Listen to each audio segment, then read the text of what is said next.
On va parler d'un sujet extrêmement, extrêmement, extrêmement puissant, important, peut-être un des conseils les plus puissants qu'a donné Rabbi Nachman pour ne jamais être touché par le Yetzer Hara. Encore une fois, vous l'avez compris, le Yetzer Hara, son arme principale, c'est une arme psychologique.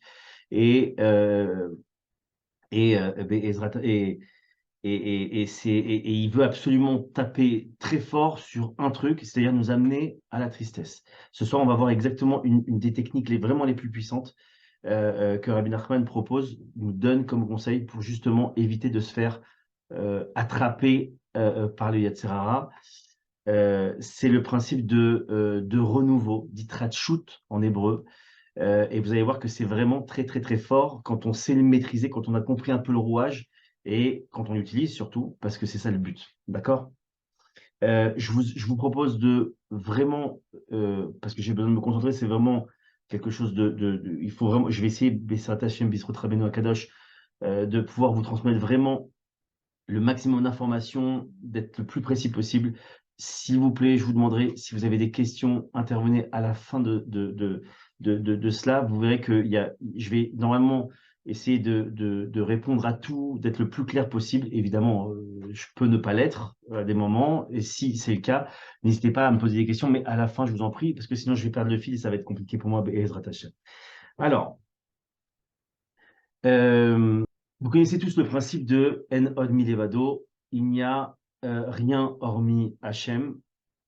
Mais sachez que, bon, ça on le connaît tous, d'accord, il n'y a rien hormis Hachem, ça je vous apprends rien ce soir. Maintenant, ce qui nous importe aujourd'hui, c'est de faire un focus sur une partie du principe de il n'y a rien hormis Hachem. C'est que, euh, tout simplement rien, tout est orchestré par Hachem, ça on le sait, mais aussi tout est voulu par Hachem et tout est orchestré par Hachem et tout est mis en place par Hachem.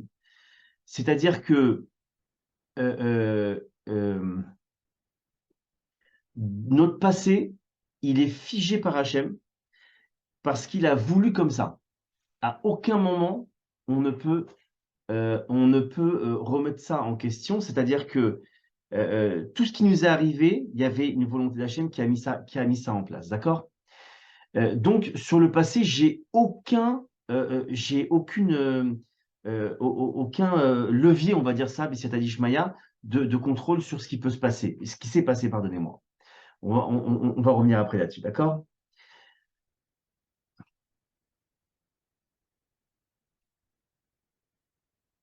Euh,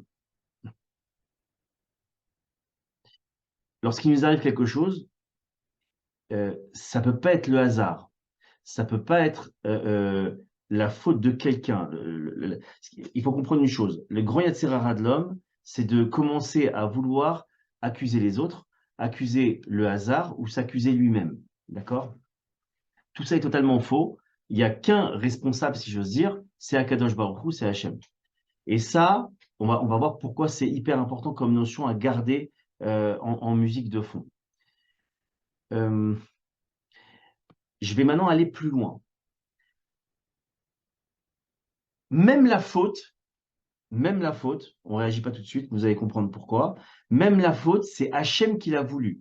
C'est Hachem qui nous a mis dans cette situation-là de chute. D'accord?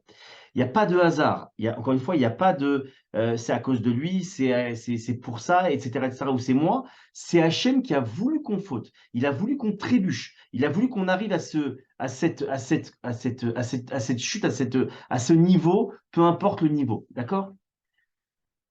C'est très important d'avoir ça en tête. À partir du moment où on sait que c'est Hachem qui est derrière les chutes, les maladies, les situations que je vis, obligatoirement, on met KO le Yetzirara avec sa carte de la tristesse. Pourquoi? Parce que tout simplement, le Yetzirara, sa carte de la tristesse, il ne peut la jouer que si j'ai quelqu'un je peux me morfondre sur quelque chose.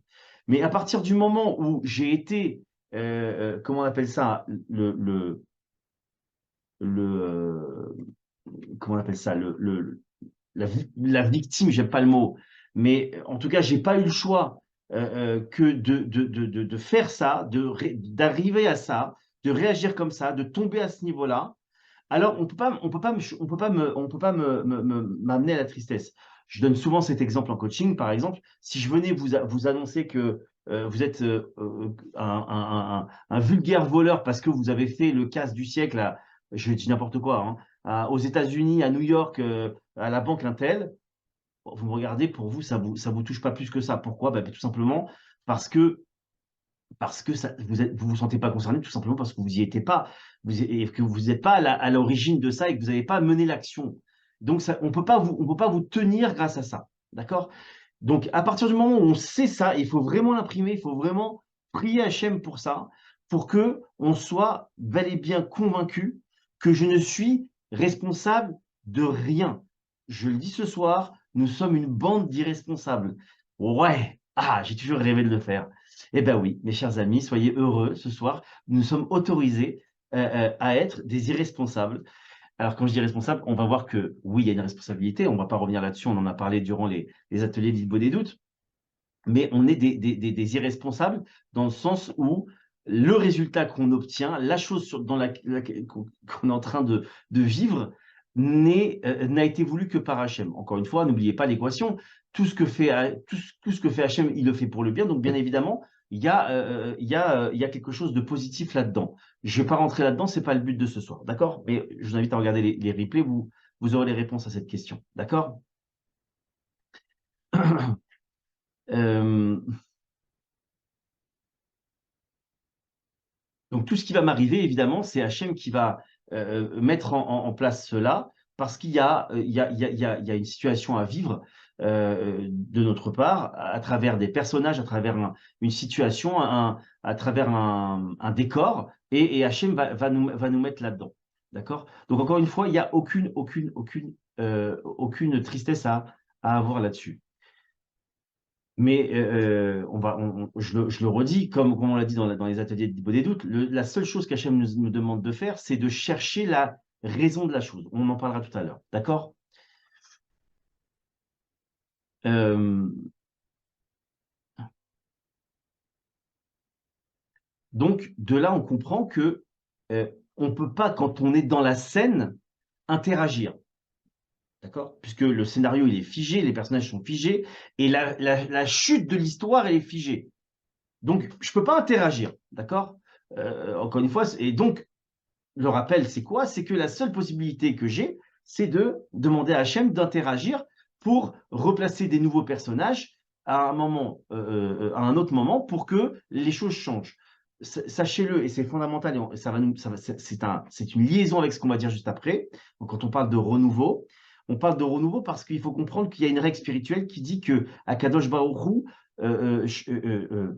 recrée son monde à chaque instant.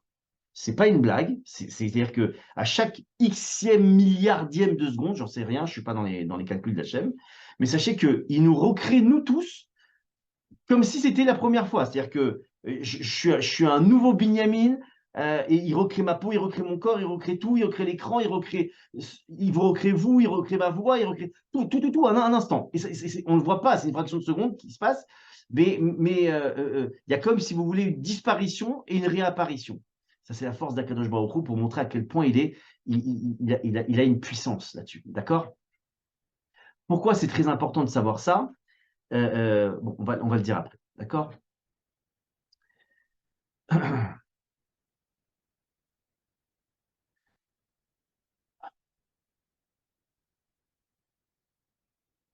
Donc, à partir du moment où l'Yetzirah, il va vouloir me dire, t'as vu, t'as fauté, t'as vu, t'as fait ci, t'as vu, t'as fait ça, bien évidemment, il n'y a aucune raison là-dessus, et ça, on en a parlé. Je le rappelle encore une fois, la seule chose sur laquelle le Yetzirah est payé, son salaire, il ne le reçoit que pour une chose, pour la tristesse à laquelle il nous amène. Et c'est encore une fois, ça confirme exactement ce que je viens de dire. Ça veut dire que pourquoi il ne reçoit pas de salaire sur le fait de nous avoir fait tomber, chuter, fauter? Parce que tout simplement, c'est pas nous qu'il a réussi à faire tomber. C'est simplement que il peut pas se vanter de quelque chose qu'il n'a pas réalisé, puisque c'est Hachem qui nous a fait tomber. D'accord? Donc il peut pas être payé sur ça. C'est la preuve absolue que c'était voulu par Hachem. C'est Hachem qui nous a amenés. à ce niveau-là. Là où il est responsable, là il peut interagir, là il peut nous mettre un croche-patte, ou c'est au moment où il arrive à nous faire basculer ou pas dans la tristesse. C'est fondamental, on le répétera 1000 fois. L'ennemi numéro un, mes chers amis, c'est la tristesse. C'est la tristesse. Et on va expliquer après, vous allez voir comme c'est puissant, comment on fuit ce truc-là. Mais n'oubliez jamais, la faute, c'est pas qu'on s'en fiche, parce que on va devoir la réparer, d'accord? On n'a pas en train de dire ça. Nous, ce qui nous importe, c'est que si on tombe dans la tristesse, c'est anesthésie générale. Et donc, impossible de réparer la faute. Et c'est pour ça que le Yetzirah, il est si puissant, il nous pousse tellement, tellement à descendre dans la tristesse. Parce que tristesse égale anesthésie de tchouva. Et anesthésie de tchouva, il encaisse le chèque. D'accord?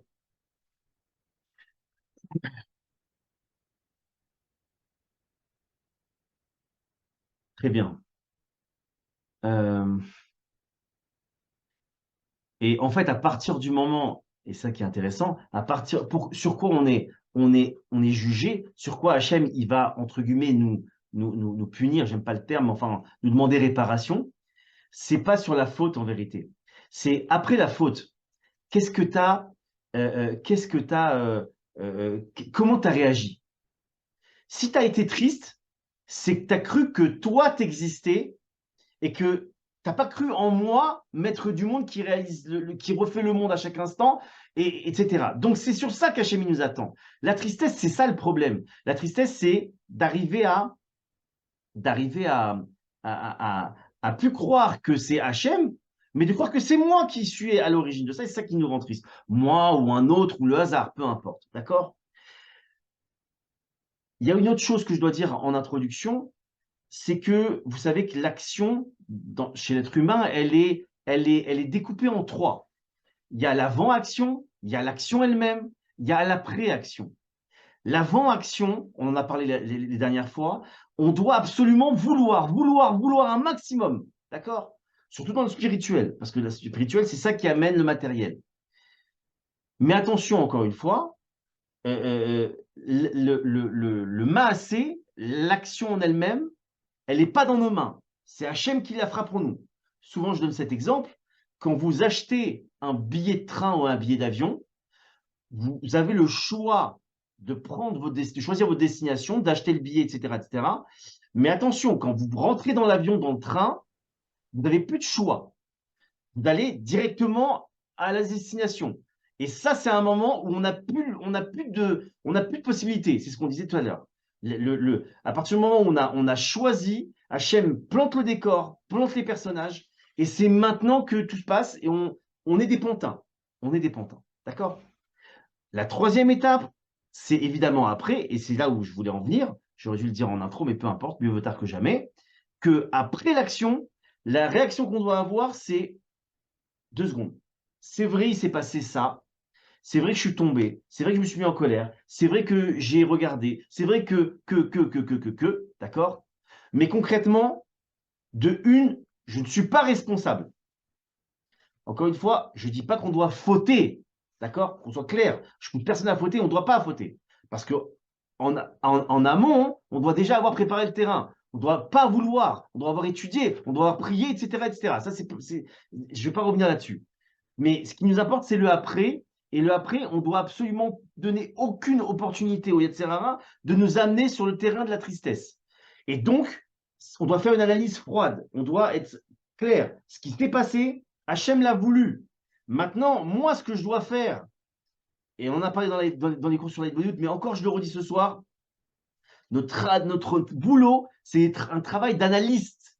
On doit analyser la situation. Hachem a voulu comme ça. Pourquoi il a voulu comme ça? Pourquoi il m'a amené à ça? Pourquoi il m'a fait tomber? Pourquoi il m'a fait tomber? Dans Maït des doutes, personnellement, quand je fais mon Cheshbon Nefesh, je dis Hachem, tu as voulu que j'arrive à ça. Donc, j'en déduis que tu me reproches ce manque de foi dans X choses, d'accord? Et c'est sur ça que je vais faire tchouva. C'est pas sur la faute en elle-même, c'est pas sur la chute, c'est sur le manque de préparation qui m'a amené à cette chute que je dois des comptes à Hachem. Et donc, et là, on le voit clairement. Parce que la faute en elle-même, elle ne nous intéresse pas. C'est ce qui s'est passé avant. D'accord?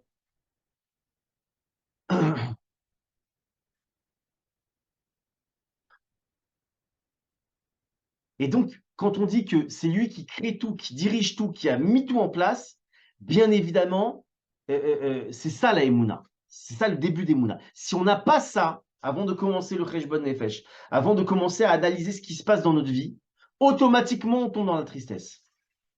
Parce que dès que, encore une fois, je le redirai, je le redis, à chaque fois qu'on a la possibilité d'accuser quelqu'un, c'est ça le démarrage de la tristesse. Faites l'expérience, vous allez voir. Dès qu'on a la possibilité d'accuser le hasard, nous-mêmes ou l'autre, automatiquement, c'est ça qui nous rend triste. Parce qu'on se dit, c'est un principe simple, c'est que à partir du moment où j'ai quelqu'un en face que je considère qui m'a fait du mal, donc comment on appelle ça? Merci Hachem, je trouve plus le mot, peu importe. J'ai rentré, j'ai utilisé un personnage, on va dire comme ça, qui a été l'outil ou le vecteur de ma souffrance. Alors là, je peux rentrer dans la dynamique de victime-bourreau. Victime-bourreau. Et cette chose-là, elle est très, très, très, très forte.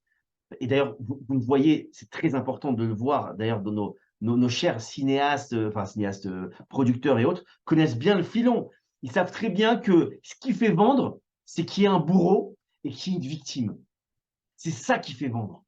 Parce qu'en fait, et c'est ça qui. Et d'ailleurs, vous verrez que tous les films tristes, en règle générale, c'est qu'on a un bourreau et qu'on a une victime.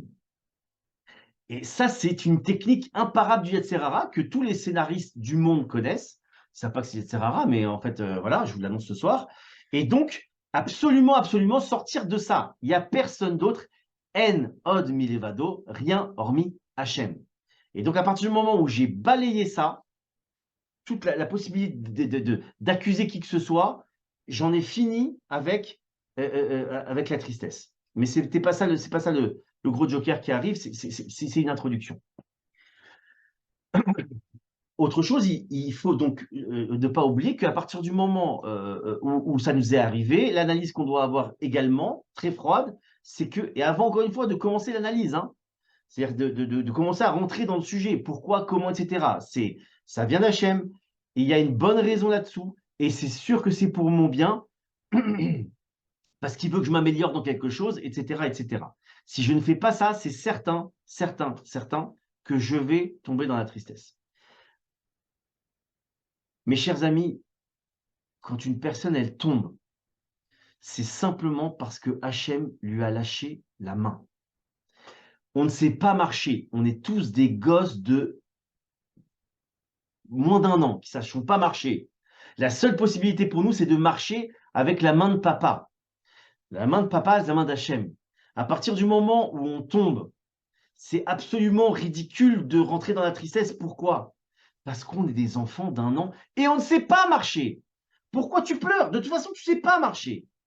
Maintenant, le seul intérêt de la chute qu'Hachem il envoie à cet enfant-là, c'est de lui dire, regarde, je voulais juste te montrer une chose. Pas que tu ne sais pas marcher, ne pleure pas pour ça. La seule chose que je voulais te montrer, c'est que sans moi, tu ne peux pas marcher. Quand je te lâche la main, tu ne peux pas marcher. Quand je te fais chuter, tu ne peux pas y arriver parce que je suis pas là.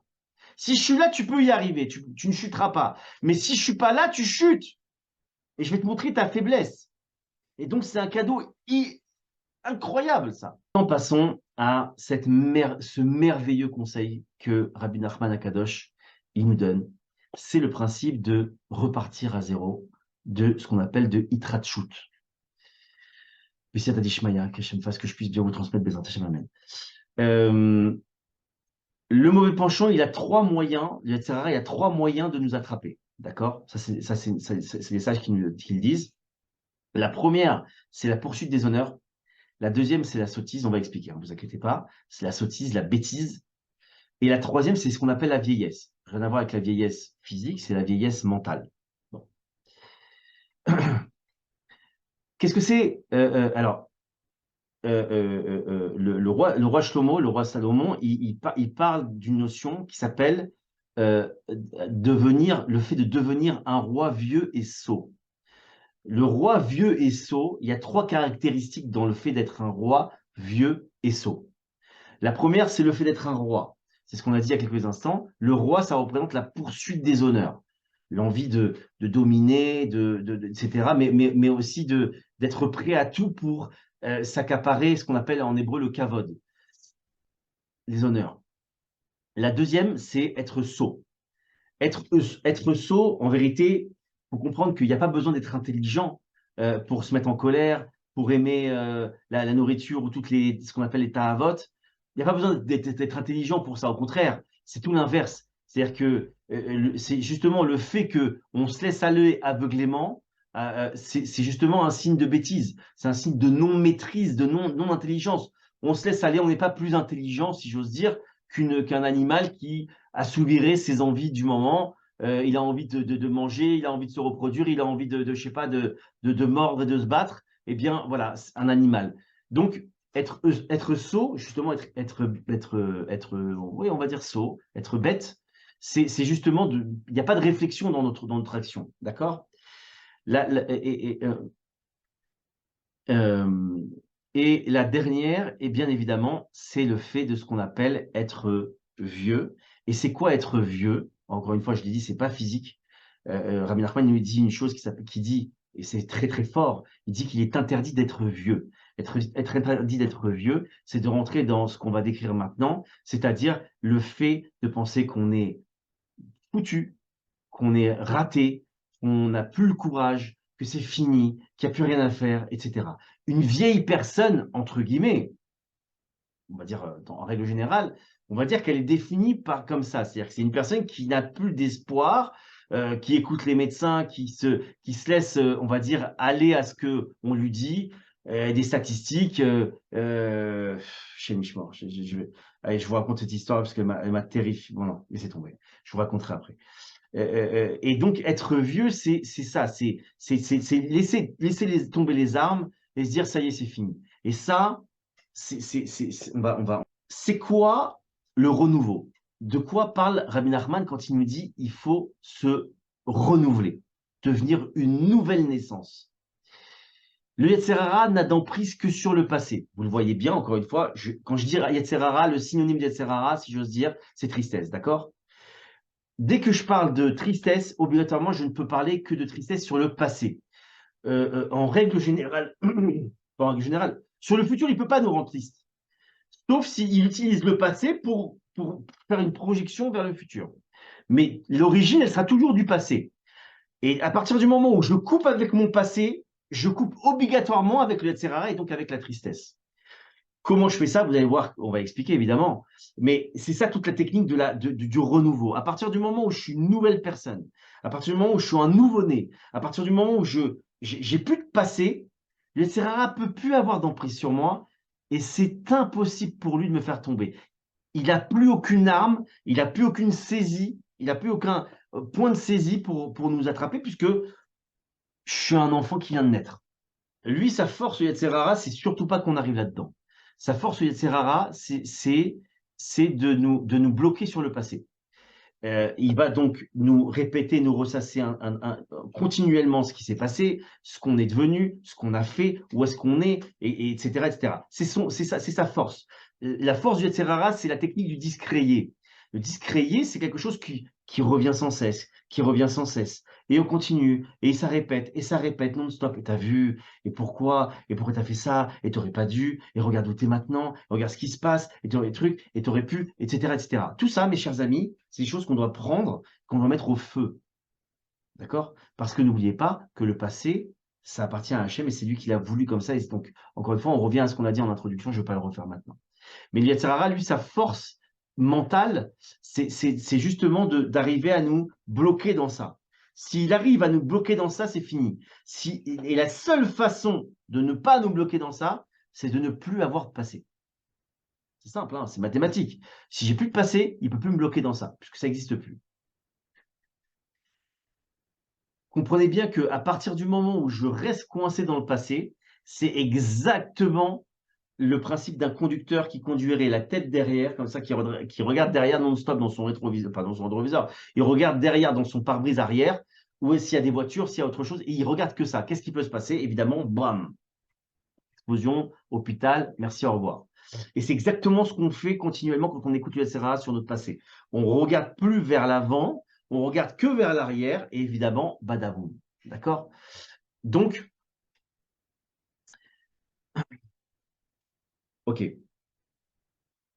Sachez que, on l'a dit souvent, pour chasser une mauvaise pensée, il faut en amener une bonne, mais pas la combattre, la mauvaise pensée. En amener une bonne. Rabbi Nathan, les livres de Rabbi Nachman, il nous dit comme ça, il nous dit que c'est le bien qu'on va rentrer dans nos vies qui va faire que le mal, il va tomber de lui-même. C'est pas de combattre le mal, c'est de rentrer du bien. D'accord? Et c'est quoi rentrer du bien? C'est quoi le fait de rentrer du bien et pas combattre le mal? C'est d'avancer vers un futur, d'avancer la tête droit, droit, droit vers le futur, sans regarder le passé qui est, entre guillemets, le mal. Et à partir du moment où je fais ça continuellement, c'est-à-dire que je crée du bien, je suis créatif. Un créatif, il ne regarde pas un vrai créateur, un vrai artiste. Pour créer, il est obligé d'avancer vers le futur. Il est obligé de se projeter vers un futur. S'il se projette vers un passé, il ne peut pas être créatif. Nous, on doit être des créateurs de bien continuellement. Et donc avoir toujours cette projection vers le futur. C'est quoi alors ce principe de devenir une nouvelle créature? On l'a dit déjà, euh, le seul moment où on peut parler au Yetzer Hara, où on peut l'écouter sur le passé, il y a un seul moment. C'est quand je fais dans ma Hitbo des doutes, ce qu'on appelle mon Cheshbon Nefesh, mon introduction. Je peux parler de passé avec toi, il n'y a pas de problème. Parce que là, je suis dans la sphère, je suis dans la bulle d'Hachem et je peux en parler. Autrement, il n'y a pas de passé. Je ne connais pas le passé. Il y a un moment où on parle du passé, il y a un moment où il n'existe plus. D'accord? Pourquoi il n'existe plus ce passé? Je ne suis pas magicien. Je ne suis pas en train de vous dire, les amis, on va inventer un nouveau principe qui s'appelle t'as plus de passé. Comment on fait? Comme ça. Non, c'est pas comme ça, c'est pas magique. C'est simple, c'est très simple, mes chers amis. Comment on fait pour plus avoir de passé? Eh bien, on fait tchouva. Quand on fait tchouva, Hachem, il efface les fautes. Hachem, il, plus que ça, c'est que les fautes, quand elles sont, la tchouva, quand elle est faite avec amour, elle est transformée en mérite. Donc là, j'ai même plus un déficit en compte en banque. Je suis en plus. J'ai plus 10 000. Alors j'étais à moins 10 000. Aujourd'hui, on m'a même pas mis à zéro, on m'a mis plus 10 000. Donc, il n'y a pas de raison que je parle d'un découvert. Il n'y a pas de découvert. Par contre, ce qui est sûr, c'est que j'ai plus 10 000 sur le compte, pas moins 10 000. Je ne sais pas de quoi tu parles. Et j'ai envie même de ramener ma fiche mon relevé bancaire au Yetera en disant, je ne comprends pas, tu me parles d'un minus, d'un découvert sur mon compte, je ne comprends pas de quoi tu parles. Voilà mon relevé de compte, j'ai plus 10 000. De quoi tu parles? Je ne sais pas de quoi tu parles. Mais là, je ne comprends pas. À ce moment-là, mes chers amis, le Tserara est chaos technique. Chaos technique, puisqu'il n'a plus de saisie, il ne peut rien choper, il ne peut pas nous parler du passé, il n'y en a plus. Parce que j'ai fait tchouva. Et donc, c'est ça la Hitratchout, c'est ça le renouveau, c'est ça le levier dont on doit. Pourquoi la Ligue des doutes, encore une fois, elle est si importante et pourquoi le point névralgique de la Ligue des doutes, c'est ce qu'on appelle le Cheshbon Nefesh. Parce que tout simplement, en ayant fait Cheshbon Nefesh, je suis une nouvelle création à la fin de mon heure. Et à partir du moment où je suis une nouvelle création, plus de Yatzerara, plus de tristesse, c'est fini. On est au paradis. Vous comprenez? Maintenant, encore une fois, même celui on n'a pas besoin d'attendre jusqu'à l'aide des doutes. Dès que vous avez compris que les fautes, c'est créer un passé, et bien tout de suite, vous entrez dans la tchouva. À l'instant T, vous venez de fauter. On vient de fauter. Tout de suite, je fais tchouva. Et il court, il arrive, t'as vu ce que t'as fait? Je ne vois pas de quoi tu parles. Voilà, plus 10 000. Je suis vraiment désolé, je peux. Et il repart. Et il repart. Et il repart. Et il repart. Zéro tristesse.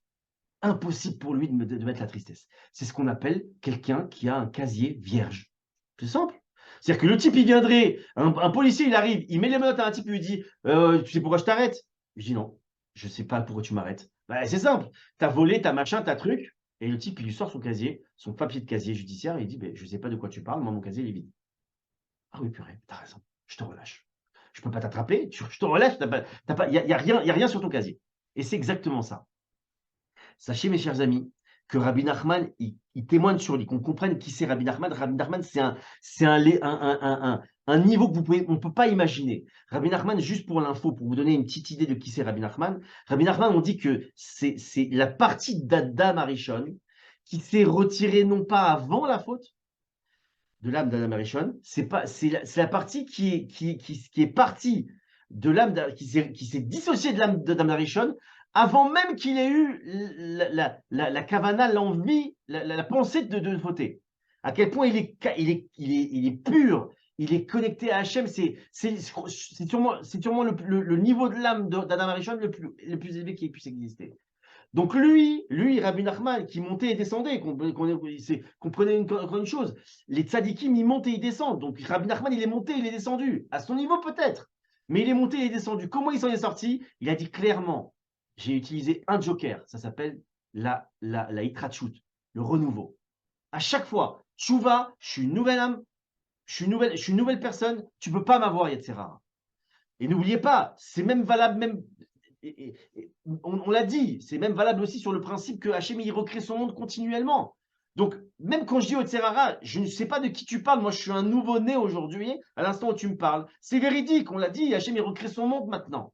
Donc, à partir du moment où je suis un nouveau-né, je ne demande même pas Otserara. Tu ne peux pas me choper, je n'ai pas de passé.